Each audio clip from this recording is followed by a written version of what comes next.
Assalamualaikum warahmatullahi wabarakatuh. Sedulur Jawa Timur, Sugeng Dalu, Sedoyo, selamat malam semua. Kembali lagi di Golkar Jatim TV. Kali ini bersama saya Pranaya Yuda. Saya guest host malam hari ini untuk Golkar Jatim TV. Sebelum saya mulai, saya copot masker dulu biar lebih jelas. Oke, sedulur Jawa Timur. Ini malam-malam gini memang habis buka puasa kita ya bisalah dikasih beban mikir-mikir dikit ya, tapi santai tetap aja gitu. Nah, malam hari ini kita sudah kedatangan tamu narasumber ya. Narasumber kita malam hari ini cukup spesial. Beliaunya adalah Bapak Agus Mahfud Fauzi, sudah ada di sebelah saya. Beliaunya ini sehari-hari sebagai dosen sosiologi politik UNESA, Universitas Negeri Surabaya. Beliau juga ketua Pusat Kajian Perubahan Sosial Media Baru, dan juga beliau adalah Editor-in-Chief The Journal of Society and Media, dan juga punya lembaga sendiri namanya Bangun Indonesia. Nah, selamat malam Pak Agus Mahfud. Selamat malam Mas Yuda. Monggo. Saya cabut juga. Boleh. Ya. Baru kali ini ya Pak Agus di Studio Golkar. Ya betul, baru kali ini asik juga tempatnya ya. Ya, inilah punyanya Golkar Jatim TV. Betul. Pak Agus, Ya. saya ini mau tanya-tanya sedikit soal regenerasi kepemimpinan. Artinya kalau kita lihat ini kan presiden kita yang sekarang Pak Jokowi, Iya. ini sudah 2 periode. Iya. Sedangkan sebentar lagi tahun 2024 Pak Agus ya, kita akan masuk lagi ke pilihan presiden. Nah, ini pasti orang-orang seluruh penduduk Indonesia kira-kira itu pasti penasaran. Kira-kira siapa sih ini gantinya Pak Jokowi ini? Nah, mungkin dari Pak Agus yang sehari-hari memang menggeluti bidang politik. Kalau saya ini kan kadang-kadang ya main futsal, kadang-kadang main pingpong, kadang-kadang di pingpong ya macam-macam ini. Tapi kalau Pak Agus kan memang sehari-harinya. Nah, tadi saya udah sebutkan ya sosiologi politik, ya juga sosial media baru dan sebagainya. Jadi pasti sudah familiar dengan yang namanya medsos, berita-berita apa yang berkembang. Nah, mungkin Pak Agus punya pandangan tentang besok ini kira-kira siapa sih yang mau tanding, yang mau tarung ini? Pak Jokowi begitu kuatnya, begitu 2 putaran belum tertandingi lah katakanlah begitu. Kira-kira bagaimana peta politik di 2024 menurut Pak Agus? Terima kasih Mas Yuda. Jadi kalau melihat 2024 menarik untuk berbicara Indonesia karena ya menunggu siapa yang akan menjadi pemimpin terbaik untuk negeri ini. Nah, Karena apa?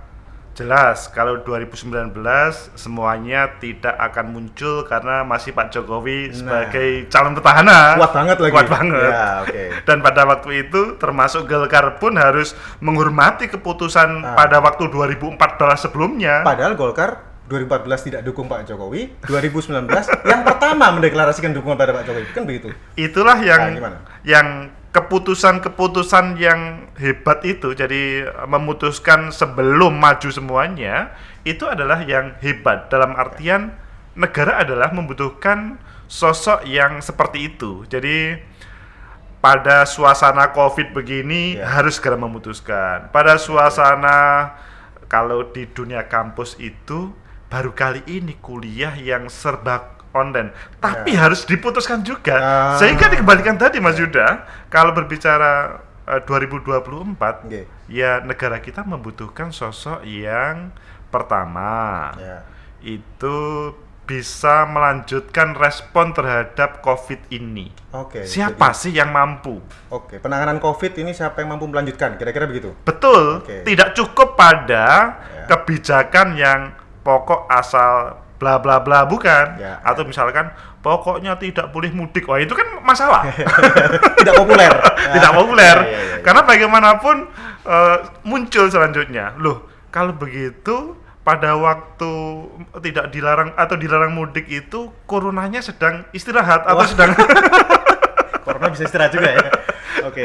Lah, itu. Kemudian yang kedua adalah pada 2024 ini suasana negara membutuhkan figur yang bisa melanjutkan model-model Pak Jokowi.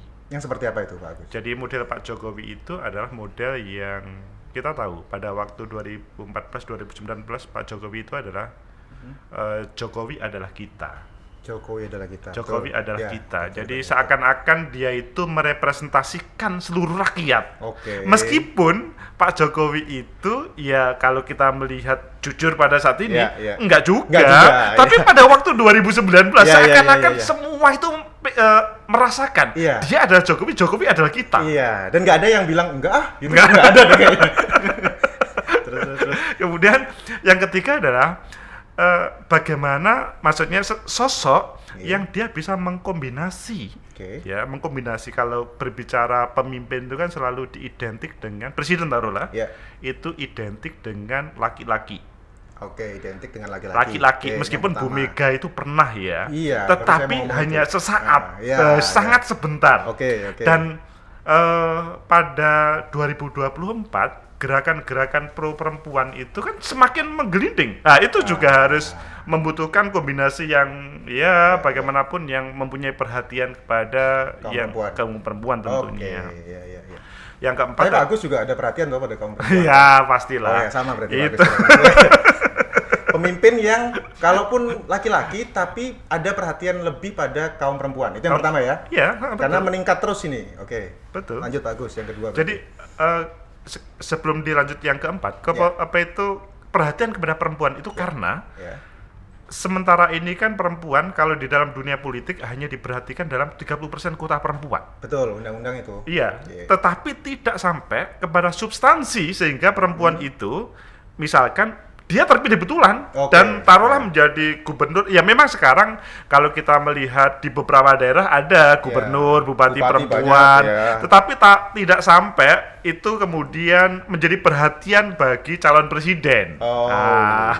oke. Nah, ini kalau bicara tidak sampai pada calon presiden, saya kayaknya kok kurang sepakat ini, Oh, Pak Agus. gimana? Beberapa waktu yang lalu ya, ini seluruh Jatim juga pasti beberapa atau sebagian besar di antara seluruh Jatim yang ada di rumah pasti juga sempat mengamati booming beberapa hari yang lalu, beberapa waktu yang lalu itu ada pemberitaan tentang salah satu partai politik, tepatnya Golkar, itu mengusulkan bagaimana kalau 2024 ini sebagai pengganti Pak Jokowi dan Pak Ma'ruf Amin itu Pak Erlangga Hartarto diduetkan dengan Khofifah. Nah, sebagaimana kita tahu kan Pak Erlangga ini menteri termasuk 5 menteri yang kinerja terbaik di kabinet yang sekarang. Kemudian Bu Khofifah ini salah satu gubernur di Indonesia yang cukup berhasil dalam penanganan COVID. Nah, artinya kombinasi ini digatukno istilahnya gitu ya.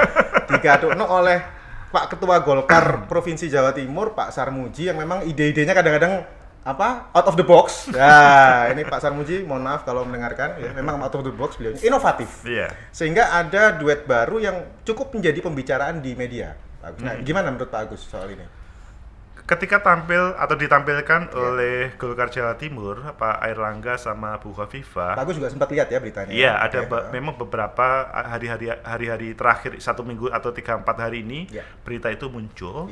Dan menurut saya itu adalah sebuah strategi jitu Partai Golkar. Taruhlah tidak harus DPP, tetapi kemudian di regional provinsi kemudian menampilkan yang mana DPP belum menampilkan. Itu Mana lebih dulu ini. Itu kan hal yang out of the box. Out of the box. Ya, oke. Karena bagaimanapun kalau berbicara struktur atau keputusan Partai Golkar itu kan di DPP. Iya, betul. Ini kemudian muncul ada ide. Lah, kalau berbicara demokrasi itu memang tidak harus dari DPP. Ya. Tetapi dari bottom up itu akan lebih baik. Maksudnya pembangunan demokrasi itu memang tidak harus dari atas ke bawah. tapi bawah ke atas itu juga bagus ketika memang ada gagasan yang bagus. Ketika Pak Erlangga sama Bu Khofifah menurut saya pertama itu adalah mungkin Pak Sarmuji atau Golkar Jawa Timur itu menilai ini adalah yang paling ideal untuk memimpin Indonesia ke depan 2024. Tetapi selanjutnya yang kedua menurut saya, kalau saya boleh mengkritik, ini adalah kritiknya tentunya tidak harus negatif ya. Kritik saya adalah ini adalah strategi Partai Golkar untuk melempar sesuatu, Oke. dalam artian ke pasarnya itu rakyat, Ya, pemilih. Oke. apakah selanjutnya ada perhatian dari masyarakat terhadap Pak Erlangga sama Bu Khofifah ini? Iya. Karena bagaimanapun kalau tidak dilempar dahulu, Kita kadang-kadang masyarakat juga nggak tahu. Betul. Pak Jokowi pun mungkin sampai hari ini para pendukungnya Pak Jokowi masih mengatakan 3 periode. Amandemen dulu undang-undangnya Amandemen dong. dulu. Iya, Nah, nggak bisa. segampang Makanya itu kemudian dimunculkan ini yang menurut saya ini Ya. di luar kebiasaan para taruhlah Partai pendukung politik, mungkin. partai politik Oke. pendukung yang dia sudah mulai menggulirkan isu. Oke. Menurut saya ini akan menjadi yang ketiga, menjadi pancingan bagi teman-teman yang lain menghadirkan. Tentunya ya akan dihadapkan dengan Pak Erlangga, Bu Khofifah, Ya. mana yang terbaik. Tetapi Ya. sekali lagi yang kedua tadi, ini adalah lemparan yang bagus kepada publik. Apakah kemudian ada respon atau tidak? Oke. Berarti kan kalau kita lihat, kalau tadi Pak Agus bilang ini lemparan pertama yang mungkin juga akan disambut oleh teman-teman yang lain. Ini Betul. maksudnya apakah partai-partai politik yang lain atau justru ini kan kemarin Golkar itu sempat mengadakan Rapimnas, Rakernas, kemudian Rakerda Rapimda di tingkat provinsi itu hampir rata-rata semuanya ingin Pak Erlangga maju capres, Pak Agus. Cuman Pak Erlangganya sendiri masih diem sampai hari ini, nggak ngomong iya, nggak ngomong enggak. Kita juga sebagai kader itu nggak ada yang tahu ini Pak Erlangga jadi maju nggak sih. Tapi kalau misalkan Pak Agus tadi bilang mungkin teman-teman yang lain, misalkan bisa nggak ya kalau suatu hari nanti atau dalam waktu dekat ini misalkan tiba-tiba muncul nih usulan Golkar Jawa Barat. Oh, kita usul Erlangga Ridwan Kamil misalkan gitu. Atau yang di provinsi lain lagi juga sama seperti itu. Kira-kira gimana menurut Pak Agus? Hal itu malah menjadi magnet yang lebih bagus lagi. Oke. Jadi kan kalau Jawa Timur melempar Yes. isu Ya. atau melempar sebuah gagasan, direspon oleh Jawa Barat, Ya. DKI Ya, atau betul. Aceh, Ya, kemudian ya, menampilkan yang terbaik. Betul. Selanjutnya nanti publik akan menguji siapa Nah, yang terbaik yang tersebut. paling cocok siapa nih? Iya. Oke. Tapi minimal mempunyai efek yang positif terhadap tidak cukup Golkar, Ya, tetapi pendidikan politik yang ada di negeri ini. Oke. Yang selama ini masyarakat itu, wong masih 2021. Iya. Pak Jokowi itu loh belum 2 tahun dilantik. Kok wis ngomong pilpres lagi? Itu kan Ya betul. Betul juga itu betul juga itu. Ya. Makanya Tapi kan kan banyak orang yang bilang, "Wah, Golkar ini awal banget kayak dulu waktu dukung Jokowi yang periode kedua pertama kali langsung gitu kan. Sekarang gini lagi. Gimana, Pak? inilah pendidikan politik yang seharusnya ditampilkan dan akan menjadi tamparan bagi pemerintah sekarang ketika Iya. dia tidak menjalankan sesuai dengan visi, misi, dan program. Oke, paham saya. Berarti kalau ini menjadi tokoh alternatif yang jadinya akan ditunggu-tunggu oleh masyarakat dan pemilih. Gitu kira-kira. Betul. Jadi Iya. persis seperti Pak Jokowi pada dahulu. Oke, gimana? Jadi kalau kita mengupas Pak Jokowi, Ya. Pak Jokowi itu kan baru hadir 2007, kemudian 2010, kemudian Wali kota, 2000, gubernur, kemudian 2012, Iya. kemudian langsung 2014. Iya, betul. Iya. Cepat Itu sekali kan ya. luar biasa kecepatannya itu. Iya. Bahkan mungkin ketika Pak Jokowi masih wali kota pun itu banyak masyarakat Indonesia yang sudah melirik, ini kayaknya calon presiden bagus juga nih, kayaknya gitu ya mungkin Pak Agus ya. Bisa nggak terjadi di Pak Erlangga ini? Pak Erlangga bisa ketika bisa taruhlah mengambil pola yang ditampilkan oleh Pak Jokowi, tetapi harus ada perbedaan. Oke. Contoh, Pak Jokowi itu bisa besar karena dia mempunyai mobil SMK. SMK. Itu dulu gong pertamanya Gong ya. pertama, Iya, SMK. Berarti Pak Erlangga juga mungkin nanti punya pesawat apa Begitu gitu lah, kan. apalagi Iya. beliau kan sebagai Menko kan, Menko Perekonomian, Betul. ada potensi yang selanjutnya bisa dihadirkan, Iya. tetapi tidak cukup sebagai tawaran, tetapi memang ada masyarakat, publik itu bisa menerima. Oke, berarti semacam solusi, inovasi yang menjadi buah bibir. Betul. Oke, itu poin pertama berarti kalau misalkan kita dorong Pak Erlangga. Tapi saya potong dulu Pak Agus. Yeah. Kalau kita ngelihat tadi saya bicara saya ngamati kata-kata Pak Agus tentang pendidikan politik. Nah, ini Yeah. menarik. Karena kalau kita bicara pendidikan politik, saya ini termasuk Gen Y ini Pak Agus. Bukan milenial ini, sudah Yeah. lewat milenial, tapi saya Gen Y. Artinya saya di kelahiran tahun 80-an dan itu saya mengalami beberapa pemimpin. Artinya Pak Harto saya mengalami, kemudian Pak B.J. Habibie, kemudian Gus Dur, Megawati, Susilo Bambang Yudhoyono, sampai dengan Pak Joko Widodo. Ini sebagian besar ini kan masih ada selalu, kalau nggak Widodo, Yudhoyono, Bambang ya kan gitu, Soeharto kan gitu, Soekarno. Artinya kalau kita bicara pendidikan politik untuk milenial nih, untuk pemilih pemula, kira-kira itu masih relevan nggak sih di era sekarang di kalangan milenial itu? Milenial itu pada hari ini adalah apa yang menjadi kebutuhannya itu bisa dicarikan solusi. Oke, yang penting kebutuhannya ada solusinya. Ada solusinya. Okay. Kalau milenial standar pada hari ini adalah kebutuhan sekolah atau studi di dunia perguruan tinggi. Oke. Pada saat ini semuanya taruhlah memakai Zoom. Ya. Tetapi ketika taruhlah dalam satu semester itu ada 16 kali pertemuan, baik, maka dia pertemuan ketiga sudah bosan. Oke. Nah, ini kan harus dicari solusi. Iya. Sehingga kemudian metode kemudian kalau berbicara dosen mungkin standar. Akhirnya kemudian seperti Pak Airlangga perlu menyentuh hal itu. Bagaimana kemudian kebutuhan dunia pendidikan untuk dunia milenial itu kemudian tercukupi. Itu bagi yang dunia kampus. Kalau misalkan milenialnya adalah dunia yang out of the box, yang dia apatis terhadap kampus atau dunia pendidikan, tetapi dengan dunia usaha, dia apatis terhadap dunia formal.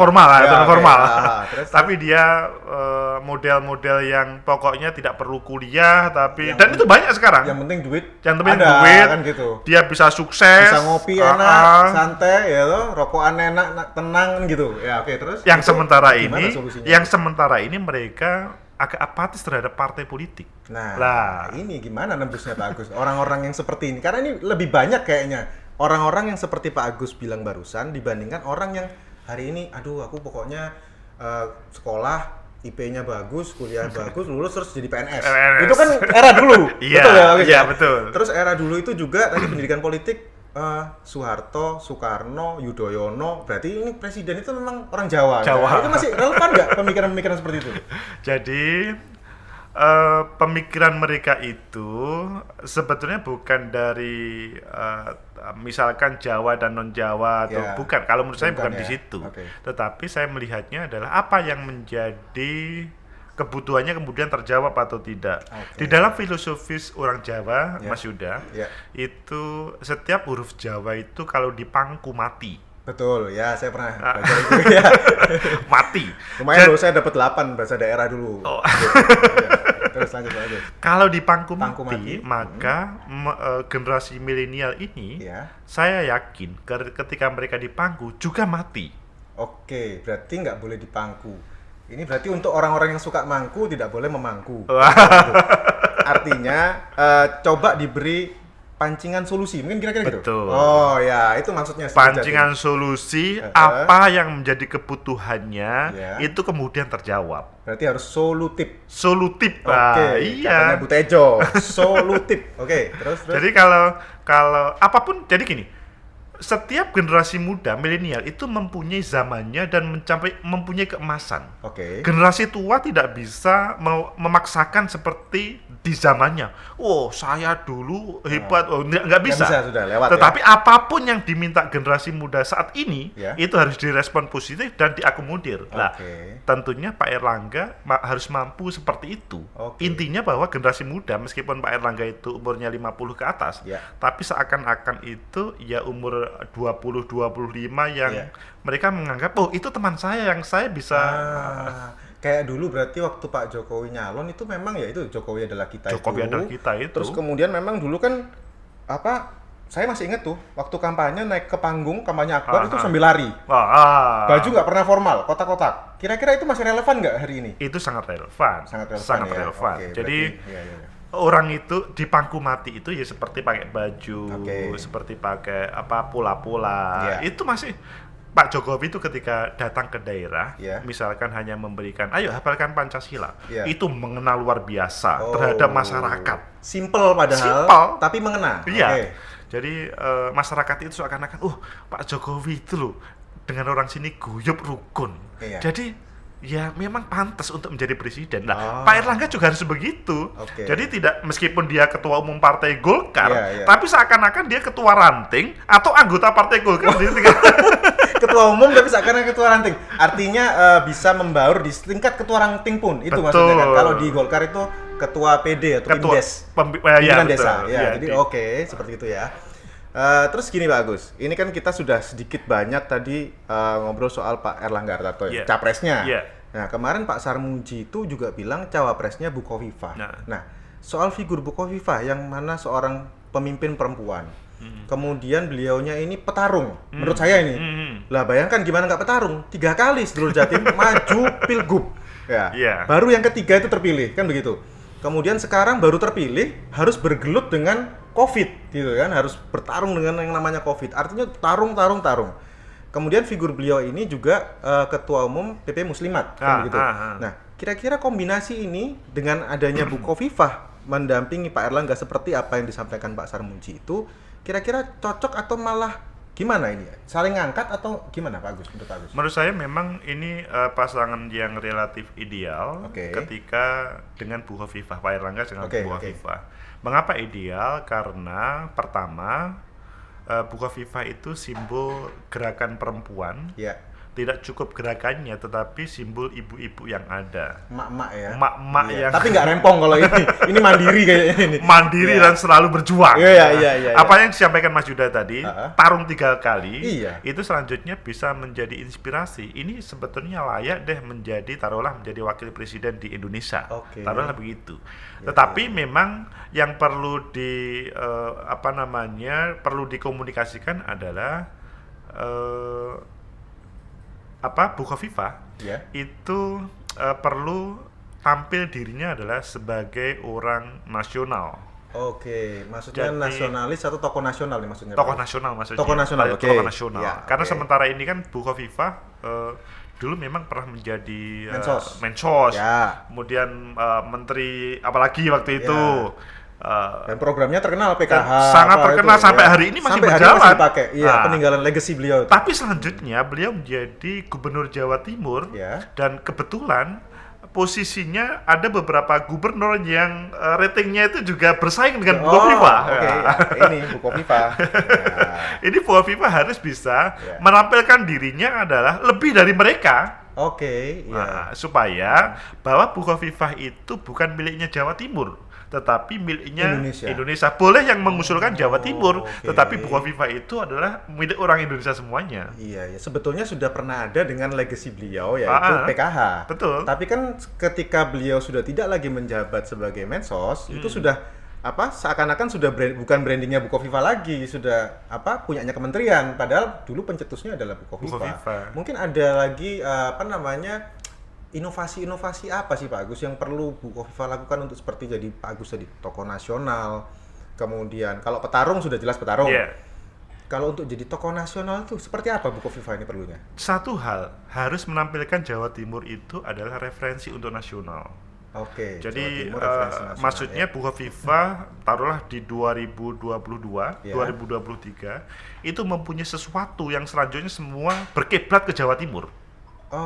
Berarti kiblatnya ke Jawa Timur. Jadi barometer nasional di Jawa Timur. Dan itu Bu Khofifah yang taruhlah misalkan Bu Khofifah menampilkan kalau di Jawa Timur kan memang simbol pesantren tetapi bagaimana pesantren yang selalu welcome terhadap teknologi taruhlah begitu, welcome terhadap pariwisata. Itu kan perlu. Kan selama ini kan kalau berbicara pariwisata itu adalah berbeda dengan kelompok santri. Nggak nyambung biasanya, ya kan? Tapi kalau ini bagaimana orang dengar pesantren di Jawa Timur itu pesantren yang inovatif, yang akrab dengan teknologi. Bahkan bisa-bisa kita nyantri itu berwisata. Nyantri berwisata, ini baru ini idenya ini. Nyantri berwisata, betul. Tapi betul juga Pak Agus, karena saya ngelihat banyak sekali pondok pesantren memang yang lokasinya kan justru di perdesaan. Di perdesaan dan mereka itu rata-rata punya lahan yang luas, Pak Agus. Nah ini mungkin yang belum dioptimalkan oleh baik pihak pondok pesantren maupun pemerintah provinsi, karena Bu Gub ini kepala daerah di Jawa Timur. Mungkin kalau misalkan ada program-programnya Bu Gub yang menyentuh langsung ke pondok pesantren untuk membuat optimalisasi lahan itu menjadi pariwisata lah, menjadi pusat ekonomi, itu kira-kira ngena nggak? Pasti kena. Jadi memang harus ada, maksudnya inovasi. Bagaimana pesantren itu pusat-pusat kreasi tadi. Sekali lagi, ketika pesantren itu fokus, saya pikir Bu Khofifah sudah mengarah ke sana. Opop, iya. Pesantren, produk. Itu tidak cukup hanya menjadi program, tetapi memang harus ada yang bisa ditampilkan ke nasional tentunya. Bukan hanya legal formal saja. Bukan cuma judul aja. Aja. Tapi apa konkret hasil dari Opop? Masih ingat kan ketika Pak Jokowi menampilkan SMK? Nah, sebetulnya pengen seperti itu aja. Jadi SMK itu sepertinya milik nasional begitu loh. Nah, sebetulnya kalau kita bandingkan Pak Jokowi sama Bu Khofifah yang ditampilkan Opop sama SMK, lebih hebat Bu Khofifah. Gitu ya. Tapi kan Opop masalahnya nasional, maksudnya nasional belum respon itu. Iya, betul. Karena pesantren memang banyaknya di Jawa Timur. Iya, betul. Dan kalau bisa itu adalah seluruh daerah di Indonesia. Kalau pengen nyantri ya di Jawa Timur, tetapi tidak kemudian pesantren itu menjemukan atau menakutkan, tetapi fresh di perguruan tinggi diterima banyak dan selanjutnya.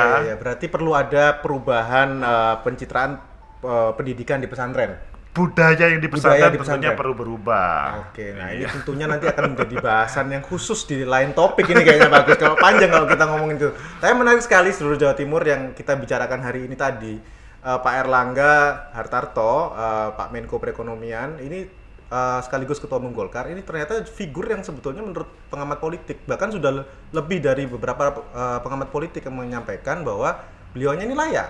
Hanya tinggal bagaimana pencitraan dan juga inovasi dan solusi, kira-kira gitu ya Pak Agus ya. Itu yang harus ditonjolkan, dan Bu Khofifah pun juga pas untuk mendampingi Pak Erlangga Hartarto. Saya terima kasih sekali Pak Agus Mahfud atas kehadirannya. Insya Allah nanti kita undang lagi ke studio ini. Tapi mungkin bukan saya hostnya. Saya hanya host tamu ini malam hari ini seluruh Jawa Timur. Jadi saya ini hanya sekali ini ya. Nggak tahu kalau ditugasi lagi sama Pak Ketua. Tapi yang padahal pengen selalu hostnya Mas Yuda ini. Waduh, jangan. Sekali-sekali kita berikan kesempatan pada yang lain. Terima kasih sekali lagi Pak Agus Mahfud. Sukses selalu untuk karirnya. Seluruh Jawa Timur, salam sehat selalu di rumah. Jangan lupa 3M ya. Memakai masker, mencuci tangan, dan menjaga jarak. Terima kasih, kurang lebih mohon maaf. Wassalamualaikum warahmatullahi wabarakatuh.